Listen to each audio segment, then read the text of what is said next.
Right now in the United States, we have record unemployment, a global pandemic shutting down businesses all over the country, and millions of people protesting racial inequality in the streets.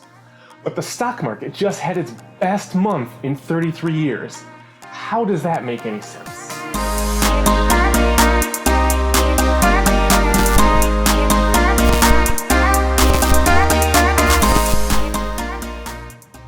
Have you ever wondered why the stock market doesn't reflect what's happening in the actual economy? In this video, we'll explore the difference between the stock market and the economy and what that means for you as an investor.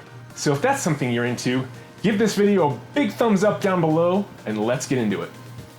On the most basic level, the disconnect between the performance of the stock market and that of the economy is simple.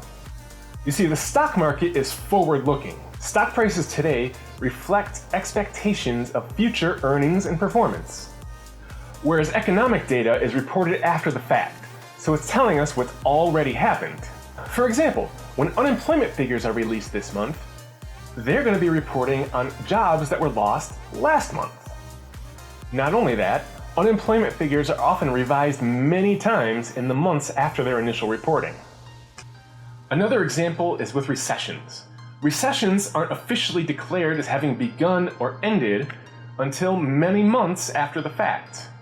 Economists need to see the definitive proof that a recession is actually happening or a recovery is actually happening before they'll declare a recession as begun or ended.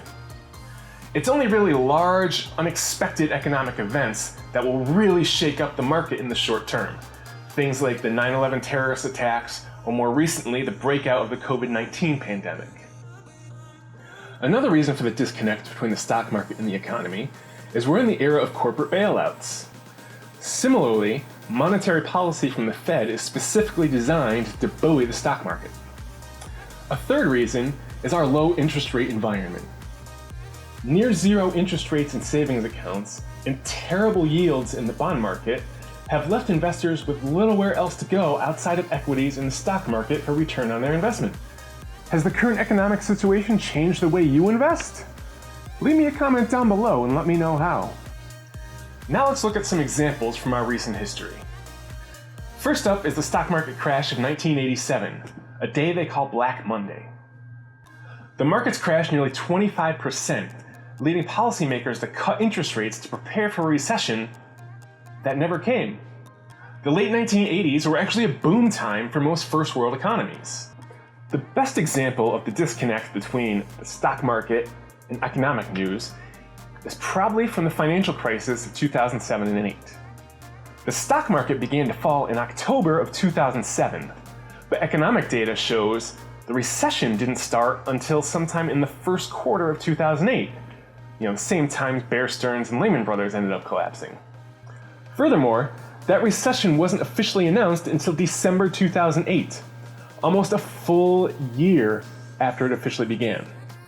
During the recession, unemployment hit 5.5% in May 2008 and continued to rise every month until peaking at nearly 10.2% in October of 2009.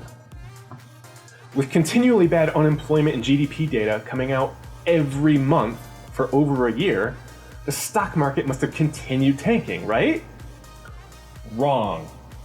The stock market hit its bottom around March 1st of 2009 and rallied hard. Between March 1st of 2009 and December 31st of 2009, the S&P 500 rose 51.7%.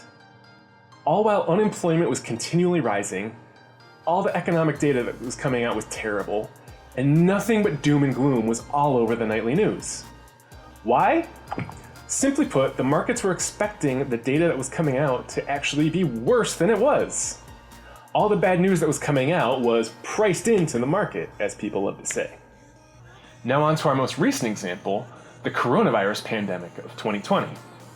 Once the spread and the severity of the coronavirus became apparent, the markets fell hard and fast.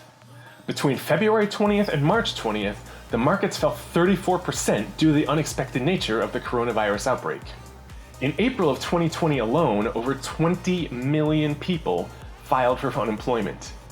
As I sit here and film this, over 40 million people are unemployed in the United States, bringing the unemployment rate up to 15%, the highest level we've seen since the Great Depression. But guess what? Between the market bottoming out back on March 20th, and as I sit here today in early June, the market has rallied over 40%. That's right, we've gained everything back despite industries still being on lockdown, businesses going bankrupt, the unemployment rate going wild, and still no firm timetable for when everything can return to normal. So how should we handle this as investors? Well, we shouldn't ignore the news, but we definitely shouldn't rush out and act on it. The only thing we can really do is try to develop an investing strategy that works in good and bad markets and try to stay the course as best we can.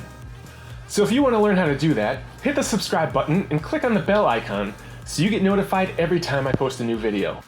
I'll have new videos coming out each week, and I'll have plenty of videos showing you how to develop and stick to an investing strategy that can handle anything the world throws at it.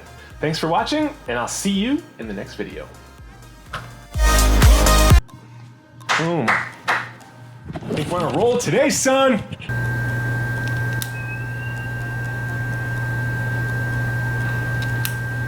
No, temp too high! Almost had it. Almost had it. Pull up for the game-winning 3 and clank! Clank!